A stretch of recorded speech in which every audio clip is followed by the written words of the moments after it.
Welcome back to the CS Podcast. I am your host, Chris Shanafel, and I'm now joined by 2014 NFL Draft prospect, tight end out of Dixie State, Joe Duncan. Thanks for joining the show, man. How's it going? It's going good, Chris. Having me on the show. Thanks for having me.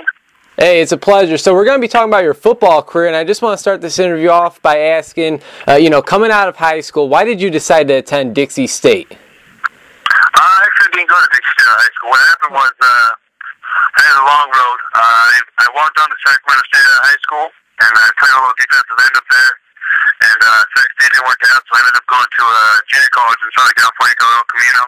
And a lot of people might have heard of it. They've been doing pretty well over the past couple of years, maybe not recent, but over time. And after that, I ended up going from Dixie to Dixie from El Camino.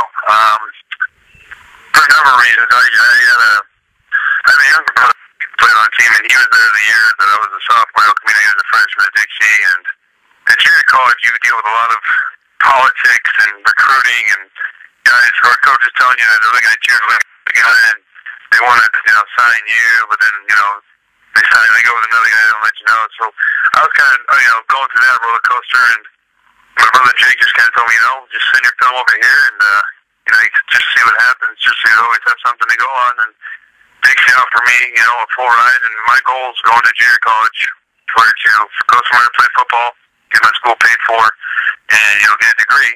And I got all three of those going to Dixie, and I got to play with my brother, who also happens to be my best friend, one of my best friends, and that's how it ended up happening. All right, yeah, I did not know that. I was doing a bunch of research getting ready for this interview, and I didn't know that. That's pretty cool, though. You've already had a hell of a journey, and I see in 2011, it was your first year at Dixie State, you broke out right on the scene as you recorded 64 receptions for 950 yards and 9 touchdowns. Now I know this wasn't your first time playing football or anything, but were you surprised at all with how much success you're able to have, in just your first year at Dixie State? That's a tough question, because I've always been a guy who is, I work hard, so I'm confident in my abilities and what I can do. And the offensive teams that I played in before Dixie were a lot of run, play action, approach style, didn't involve the tight end in the passing game the whole time. So when I came to Dixie and found out that, the tight end was, a featured part of the offense, I got excited, and, the numbers, were kind of, I guess you could say kind of surprising, but at the same time, I expected myself to go up and perform every Saturday, and that was the result of it. And you mentioned you were a defensive end at Sacramento State. What was your reaction when you found out that you'd be playing tight end at Dixie State? Actually, the reason I played the end at Sac State is, I kind of went up there as a walk-on, open eye, really just wanted to do anything to kind of help the team out or get, as much playing time as I could. And the coach up there and the D-line coach said that, we get spots on the D-line that you can come play. And I played defense in high school, so I said, let's do it. And I made the most of the opportunity. And then once I got back to El Camino, I kind of found a home at tight end. That's kind of my go-to spot that I feel most comfortable with. And so I was excited just to, kind of use my talents and go somewhere, and I was lucky enough to be successful and get recognized for it. Now, after that very successful first year at Dixie State, I know you were looking forward to putting up bigger and better numbers in 2012, but unfortunately you suffered a knee injury that held you out for that entire season. How disappointing was that, and how anxious and hungry were you to get back onto the football field? It was tough. It was really tough at the time. It happened about a week before the season was supposed to start. Found out I had cartilage problems at the end of my femur, and they had to go in and operate on it. It was tough at the time, but in hindsight now, if you look back on it, it's probably one of the better things that happened for my career, because I spent a year, looking at the game from the sideline or from a coach's standpoint instead of as a player, where you look for different things, you notice different things. I was fortunate enough to my coaching staff allowed me to travel all the games still and help out in practice, and give my 2 cents, and that was a huge learning experience for me. Not only just to see how guys react and stuff from a leadership standpoint, but from from a football standpoint, knowledge-wise, that you being able to see the game from a different perspective is huge for a player, I think. And I used that going in to the 2013 season, and once I got to cleared, start running and stuff. I mean, it was hard to hold me back. I was anxious to do anything and everything, and once we got started, it was just it was a good feeling to be back. So sitting out for that full year isn't all negative. You've seen some positives. You've taken out some positives from that. Is that right? Absolutely, yeah. And like you said, when it's going on, it's hard to see those positives. But once that season of the semester was over, and I kind of got the surgery over and started walking again and whatnot, it was you kind of light bulb goes on when you're going out there again. It's like, oh, I mean, there's a reason you are picking up or knowing this stuff, and it's from the experience that I had while I was injured. And having the success that you had during your first year at Dixie State, then seeing the game from a whole different perspective during your second year sitting out, what were your expectations for this past season, the 2013 season? I just wanted to do whatever I could to help our team. I knew we were kind of underdogs throughout. Nobody knows where Dixie State is, and it's kind of the same thing for our conference. Everybody usually votes as last place and whatnot, and I just wanted to put all my focus and effort into doing the best that I could and making sure that I brought the best out of my teammates so we could do, what I had expected to do on the field, and then, win as many games as possible and compete and show people that, we're legit contenders. And I thought we did that to a certain extent. Of course, the record isn't exactly what you would want it to be, but I think our guys and myself did a good job going out every week and competing and, putting our best foot forward going through the season, and I think that's what's important. You said that the record isn't what you guys wanted it to be, but you personally, you put up 73 receptions, 1,045 yards, and 13 touchdowns. Are you satisfied with those numbers that you put up? I'd like to say yes, but at the beginning of the season, I had a specific goal for myself, and I didn't hit that quite what I had. Don't get me wrong, it was a great season, and I'm thankful for the opportunities that I got and everything that happened. But at the beginning of the season, I set my goal for it was 85 receptions, 1,200 yards, and 15 touchdowns. So I was a little short on all of them. But it happens. That's kind of what drives you when you don't meet your goals this offseason. You always keep that in mind because you know that personally, you start grading yourself. What did I do? What could I have done better? And that's what makes you a better football player and a better athlete. So it's okay that it happened. How did the knee feel after playing this season? Did it give you any problems at all? Oh, not at all. It's just amazing science and doctors and all this good stuff. I went after my rehab. Over the summer, I had a great job with my trainer and my physical therapist at the school, and we made sure we were doing everything step by step. Them taking 2 big strides. And once I got out there, it wasn't a distraction. It was just me being healthy again and doing what I love to do. That's play football. Now I'm sure it's hard to say, but any chance that knee or that entire leg maybe even feels stronger? Yeah, it is kind of hard to say because you go from a surgery where you take a couple months off and then it gets weak and then you heal it back up, and and stronger is probably. That's a tough word to say. I think it just feels as strong. Or healthy. It would be a good word for me. It feels 100%. I don't have any worries or second thoughts about it. So that's always nice as an athlete training and playing that you don't have to worry about your body because it's healthy.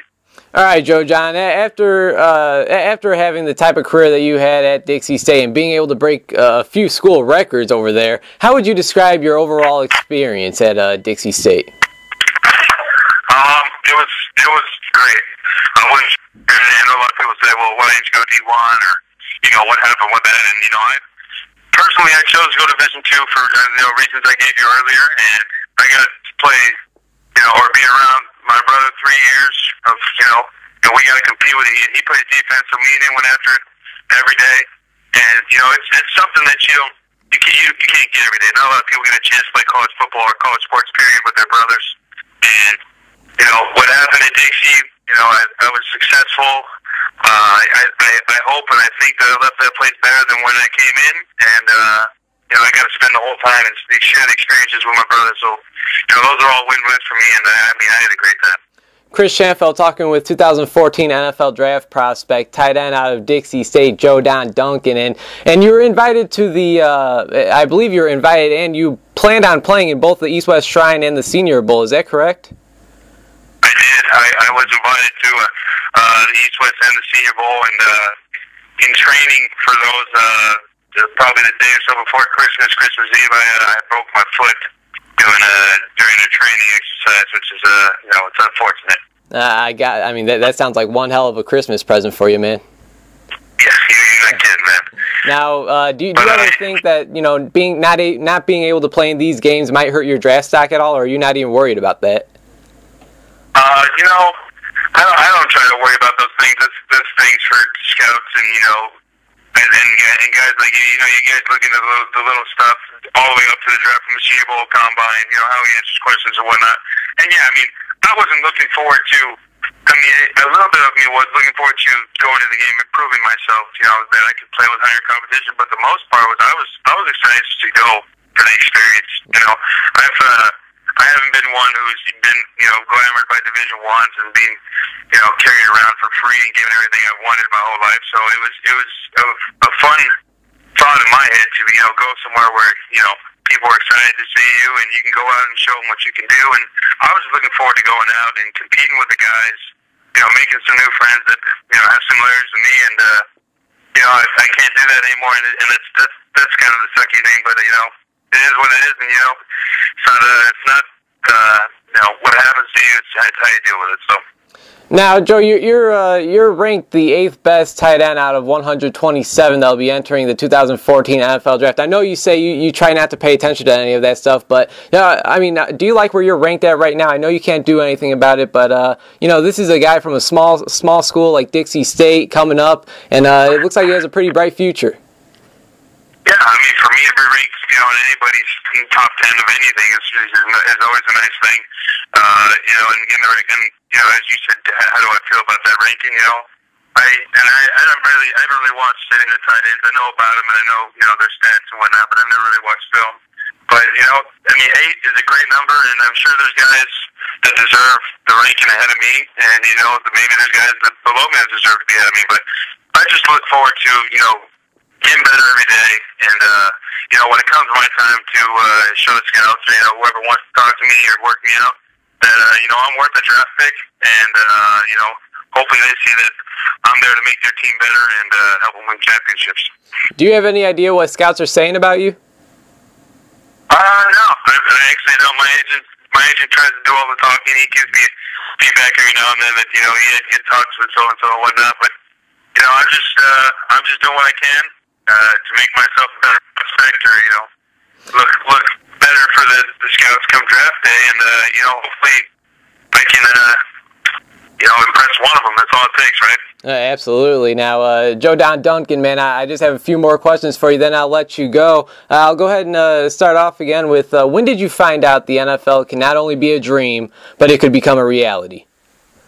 Okay, so when I went to Dixie my junior year, as we talked about earlier, I had that pretty good year with all the numbers and stuff, and got the All-American recognition and whatnot. And I really, before that, I really had no intention or even thought of NFL teams even thinking that I had a chance. And then that spring, we had the scouts roll around and watching film and came in and talked to me, and that's when it really started clicking then that, I have a chance to do this. And I put all my focus and work into, being the best football player, best athlete that I can become, I'm not exactly on the field, but also off the field as well. And, and then from there, I've just been kind of building on that, and, now we're here, and I'm just glad that I have an opportunity that, to even have a chance to get a look at. So that's good. If you would compare yourself to a tight end currently playing in the NFL, who do you think that would be and why? I like the way Jason plays, and I like to think that I somewhat resemble him.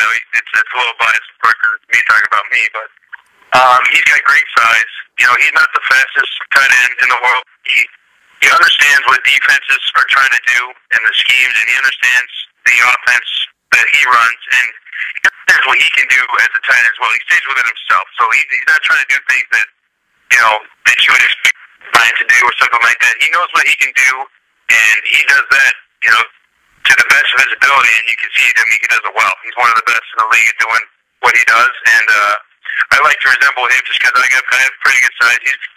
From what I know, he's up at around the 270s, and I'm about 268 right now. So, from a big guy to a big guy, I would hope that I could, somewhat play like him, even a little bit.